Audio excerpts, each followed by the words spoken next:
Yo, what's going on, man? My name is Kyren Monteiro, man, here with Frequency Canvas. I've been randomly doing these content videos this week because I love talking about audio production. I love talking about things inside of the recording studio. Um, so uh hopefully look at me clowning. Hopefully this is good game for y'all. And what I want to talk to you today about is a different way to being able to approach setting up analog summon. So this ain't gonna be for everybody. This is gonna be for my mixing engineers who are mixing records. Obviously, you need to have all of the full stems and track outs to be able to even have this kind of workflow. Because sometimes if you're in genres like hip hop, you may not, you may only have a 2-track of the beat and then vocal. So but this is going to be informational and helpful for engineers maybe just getting into analog summon, or if you've been in it for a while and just thinking about something different. So I want to talk about a different approach to setting up analog summon. Now let's talk about what summon is real quick. Now in a mixing session, no matter how many tracks that you may have 10 tracks, you may have 50, you may have 100.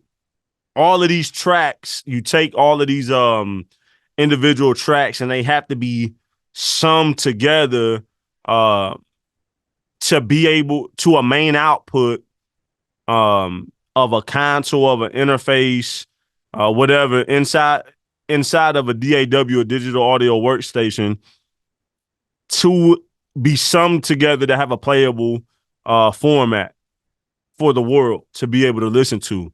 And today that is a WAV file. I mean, you can't have MP3s and different stuff, but commonly it's going to be like high quality, uncompressed, lossless audio is going to be a WAV file or AIFF for my Mac and Apple users. But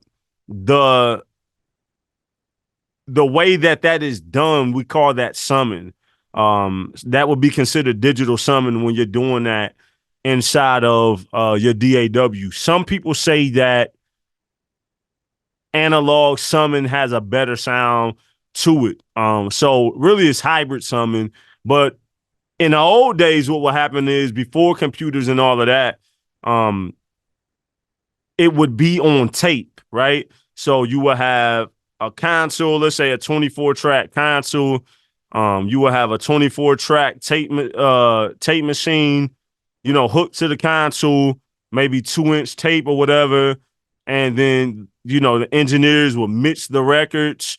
And then the final mix will be summed to the center section of the console. And then that will be recorded onto a 1/2-inch tape.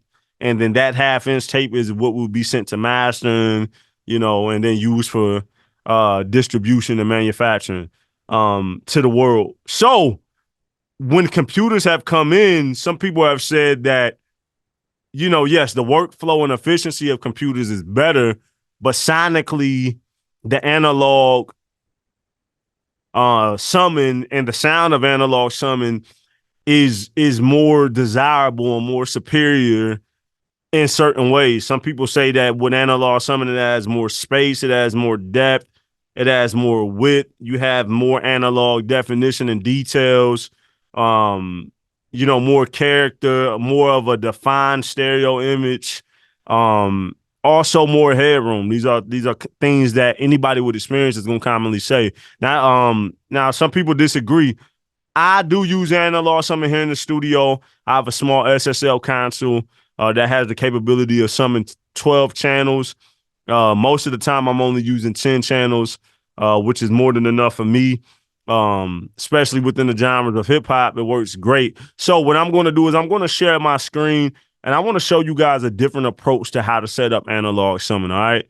If y'all okay with that, I would love to just show y'all that really quick.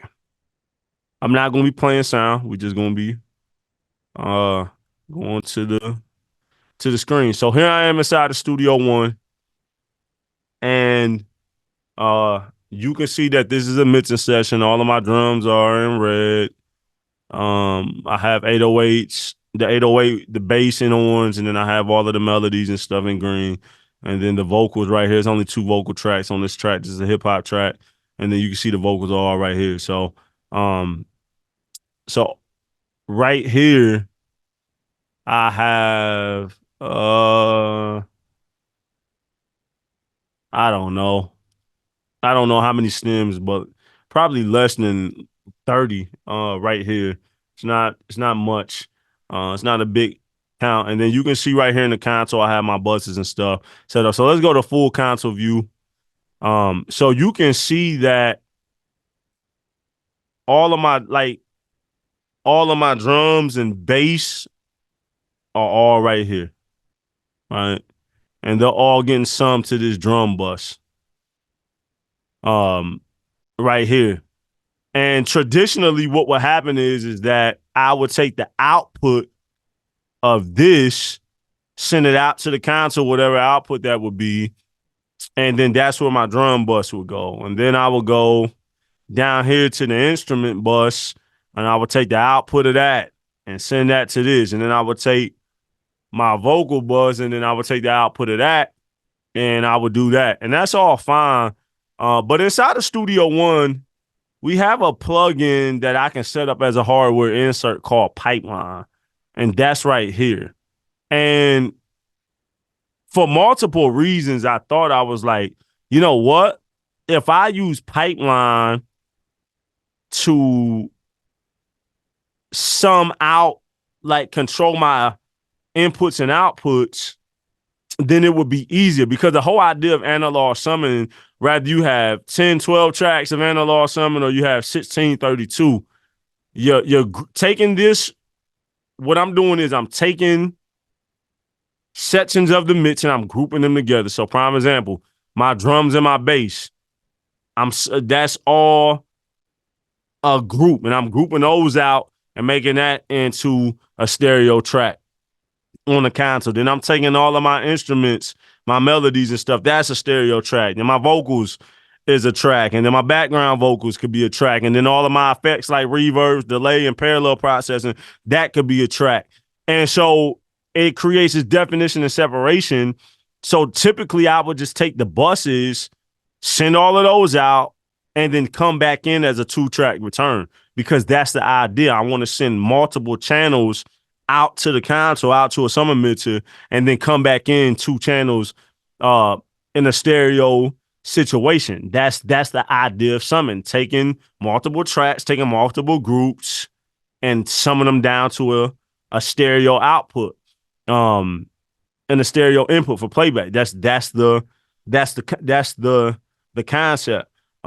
So what I've done in my mixing template is I've set up buses called sums, a sum bus or a summing bus. And I don't know if anybody else has done it like this. I've never seen it, but I just want to give people ideas. So if I use this plugin to do that, what I can do is I can take all of if I do it like this, I can take all of my summing buses that I'm using. We see one right here for the vocal. Then I have some for effects right here. So I have these 5 channels sitting out to the console. What happens is you can see on any of these channels when sorry, y'all. When I bypass the plugin, I then can bypass the summit, right? And that gives me the opportunity to really be able to hear before and after of what the analog summing is doing. So you can see if I turn this off, inside of Studio One, all of these pipeline plugins on my summon buses have been turned on. And if I turn it back on, all of them are engaged again. This gives me a real opportunity to be able to do that. Now, you might, so when I'm sending all of these individuals back, so I'm sending all these individual channels out to the appropriate outputs, they're all coming back in on 5 and 6. And then on my master fader, I just have this plug-in right here. I have no outputs because I don't want to do nothing but receive in. And I bring it back in. Now that gives me the opportunity, to be able to take advantage of everything in my mix bus. So after all of those individual channels are going out, it's coming back in on my master fader. I'm taking this plug in to make sure my gain staging stays intact, right? To be able to be at negative 18 dBFS, and then I'm sending it through additional stuff on my master fader, and I'm able to make my print. So that may be confusing. If you're an engineer, you got some questions, my email is Kyren@frequencycanvas.com.